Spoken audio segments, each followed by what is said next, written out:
karibu uweze kuzungumza na wananchi.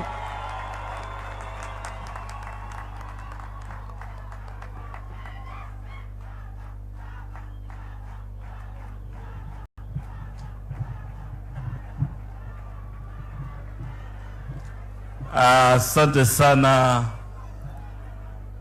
Mheshimiwa Rais wa Jamhuri ya Kenya Daktari William Samoei Ruto, Waziri Mkuu Mheshimiwa Wycliffe Musalia Mudavadi,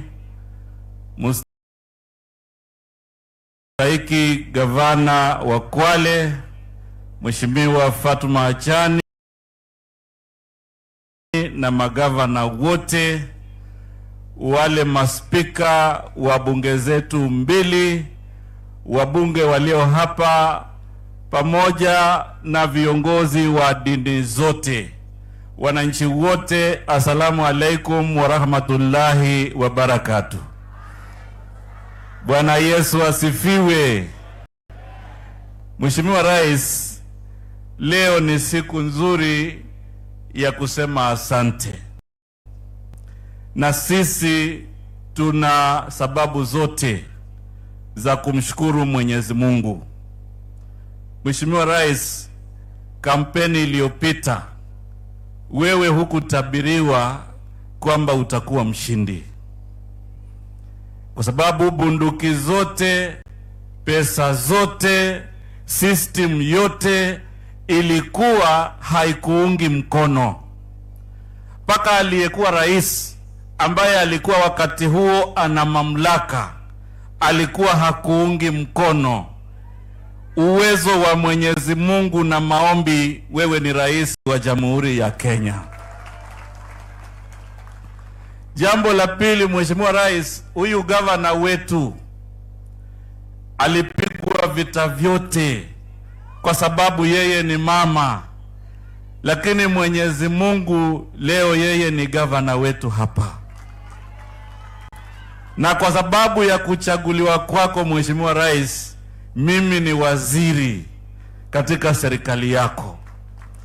Kwa hivyo sisi tuna sababu nzuri tu ya kumshukuru Mwenyezi Mungu, kwa sababu ambayo ametutendea ni mazuri mno na hatukuyatarajia. Na tunazidi kuwauliza viongozi wetu wa dini, mtuongoze kwa maombi, kwa sababu hata yale ambayo ni maono ya rais yanahitaji maombi. Mheshimiwa Rais, mambo mengi ya serikali wewe utazungumza, kwa sababu mimi niko ndani ya cabinet yako. Ile nataka tu kuwashuhudia watu wa Kwale na wa Kenya, ule mpango wa Kenya Kwanza ndiyo utaokoa hii nchi yetu, kwa sababu Mheshimiwa Rais ameangalia katika kila sekta na kila sekta ina mpango wake.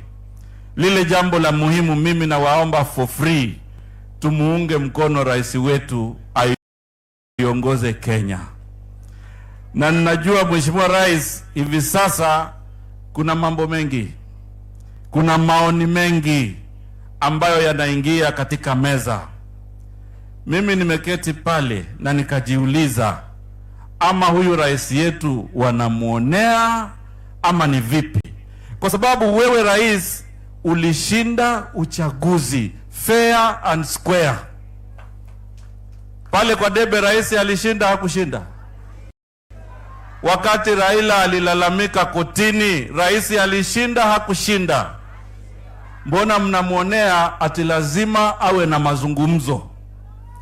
Kama ni mazungumzo yawepo, lakini lazima jambo la kwanza, we have to be fair to our president.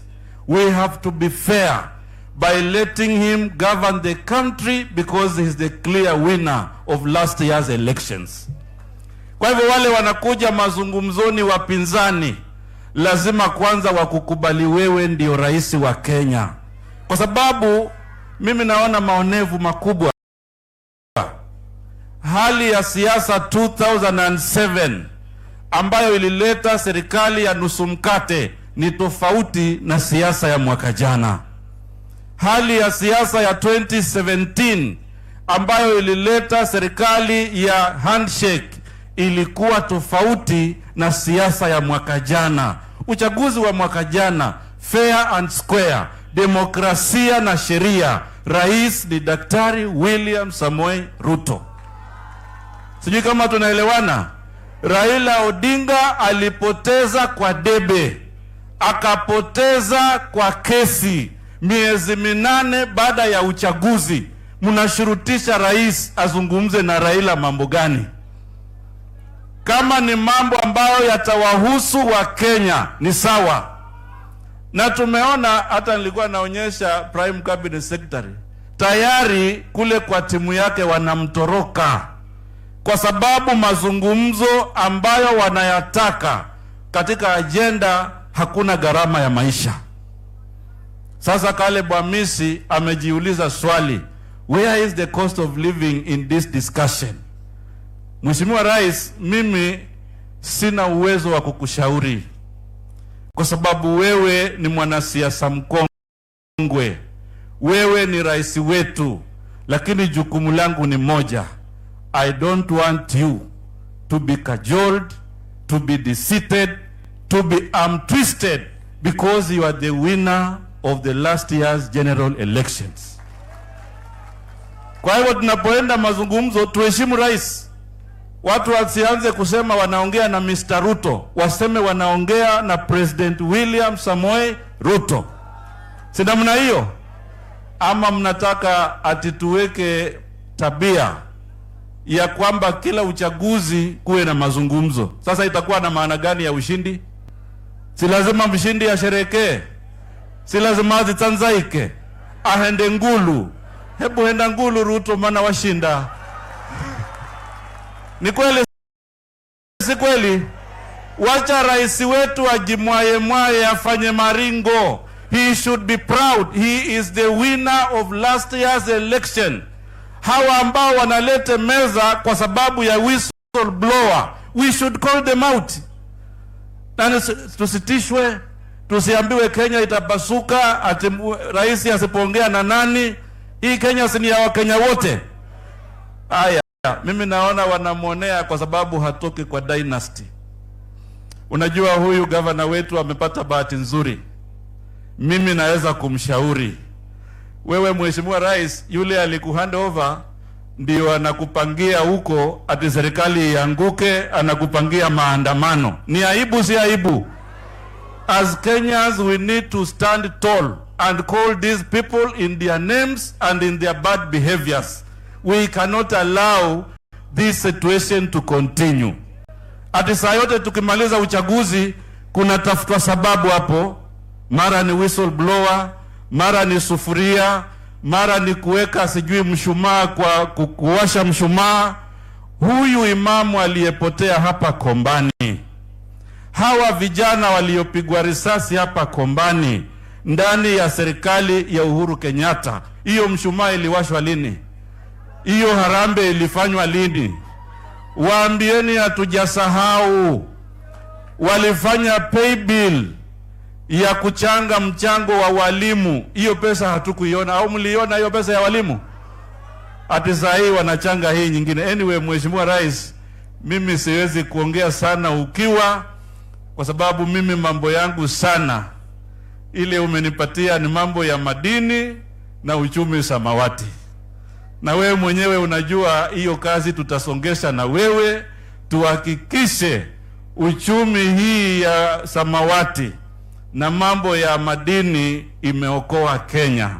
Lakini unajua nimeongea hivyo kwa sababu nilikuwa hapa ninakuazwa sana. Nilikuwa na kuangalia na kuhurumia. Wewe ulitembea hata ukaombewa.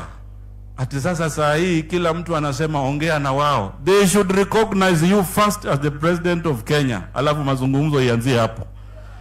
Kwa sababu ya muda nitambue huyu Mheshimiwa Hassan Omar ambaye ni bunge wetu wa Afrika Mashariki na ni kijana wa Pwani, na nichukue nafasi yangu sasa nimuite